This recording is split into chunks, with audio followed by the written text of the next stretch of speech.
¿enviaría de nuevo las tropas a Irak? Gracias, Eduardo.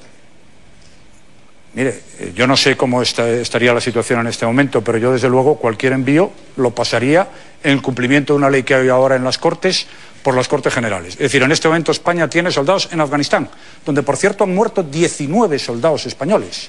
En Irak no, 19 soldados españoles. Bueno, Dorta, espera un segundito, déjale responder y luego, si quieres, vuelves a repreguntar, pero creo que está bastante clara tu posición, ¿eh? Pero vamos a dejarle responder. Ahora lo que hay es una recomendación de Naciones Unidas, porque es bueno que también usted lo conozca, aprobada en junio de 2004 por el Consejo de Seguridad de las Naciones Unidas con el apoyo del Gobierno de España, donde se pide a los países, a todos los que forman parte de las Naciones Unidas, que ayuden a Irak incluso con tropas. Es decir, están ahí con una resolución aprobada por el actual Gobierno de España.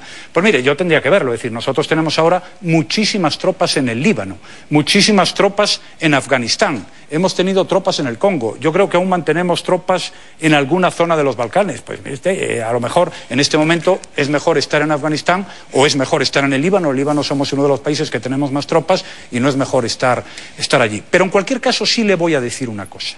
Lo que yo no creo que de ninguna manera deba hacer la comunidad internacional es dejar tirado al gobierno iraquí y a los ciudadanos iraquíes. Porque el gobierno iraquí nos pide que estemos allí. Y el gobierno iraquí ha sido elegido por los ciudadanos iraquíes. Y allí se está, por parte de muchos países, intentando consolidar un régimen de democracia y de libertad. Dice que yo he mezclado y he hablado de Hitler. Es que Saddam Hussein asesinaba a la gente. Es que gaseaba con armas químicas a la gente. Es que se empeñó en una guerra con Irán donde murieron 1 millón de personas. Y eso también es bueno saberlo. Es decir, ahora yo le digo, ojalá no hubiera nunca situaciones de estas características. Pero en el mundo, y también es una obligación de las democracias, es defender a aquellos que son masacrados y machacados por los tiranos. Hay otra pregunta, César, si recuerda, señor Rajoy. Perdona un segundo, Dorta. Sí, pero escucha. Hay muchas preguntas por hacer, tú lo sabes perfectamente. Vamos a darle paso a César, que tiene una pregunta parecida, y luego quizá tendremos oportunidad de volver contigo. Yo soy partidario de que le deje preguntar. Bueno, pues adelante. Gracias, señor Rajoy. La última pregunta no me la acabo de explicar. Le comentaba, ¿solo le preocupa el tema del terrorismo? Porque eso sale a la calle por el tema del terrorismo. Sí. ¿El tema de la vivienda le preocupa? ¿Por qué no ha salido a la calle por el tema de la vivienda?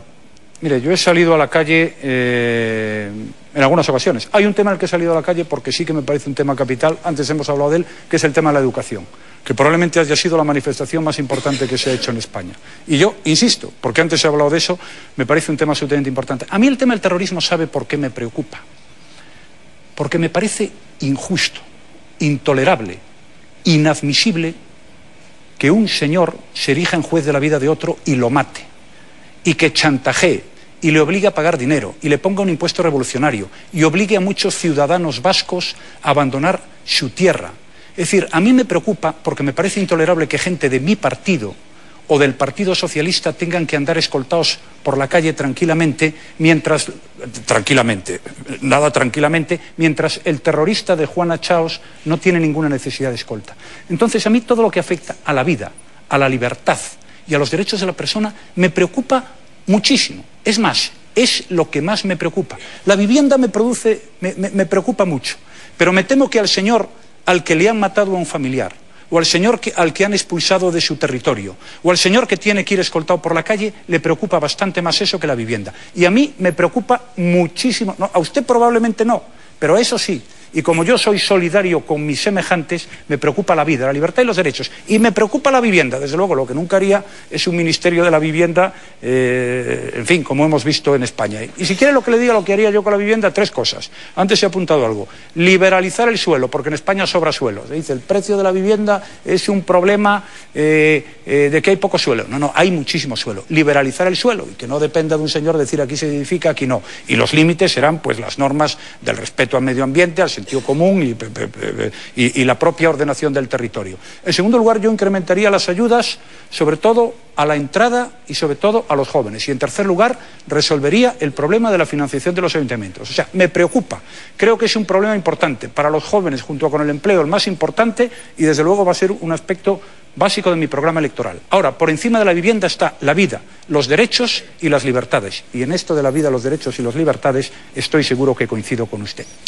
Vamos a darle la palabra a César, que la ha pedido que antes. Le he preguntado una cosa y no sé si a lo mejor me he explicado mal. A mí me gustaría saber si en un futuro, lo de Irao lo he usado para meter un contexto, si en un futuro, a la hora de tomar una decisión, va a tener en cuenta a la gente o a su partido a la hora de decidir. ¿A cuál de los dos va a dar preferencia? Se explicó usted muy bien antes y ahora, lo que pasa que como había varios asuntos, pues al final es imposible responder a todos. Además me han pedido, y con razón, que sea corto, ¿no? No, yo haré caso a los intereses generales de España, ¿no? Y para eso, yo haré caso a lo que me parezca que es mejor para España, pero claro, para eso es decisivo la opinión de los españoles. Es decir, a mí no me gusta tomar decisiones en contra del sentir de la mayoría. También tengo que decir que hay muchas veces en que un gobernante, o en otros muchos casos, tiene que tomar decisiones que no le gustan a la gente. Pero yo, al final, la única forma de